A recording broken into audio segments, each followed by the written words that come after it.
Pasigar mo sa suko, pasigar mo sa suko.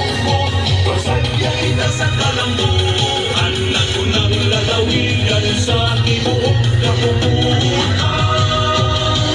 Puso mo pahangin sa tanawhan.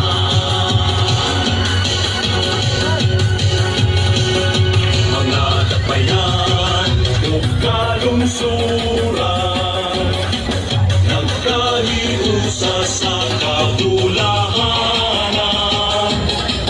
Kultura o turismo, mauswagong ginatiman, kargo sa suko anong kaliwatan. Ipasigar mo, maanindok nga suko,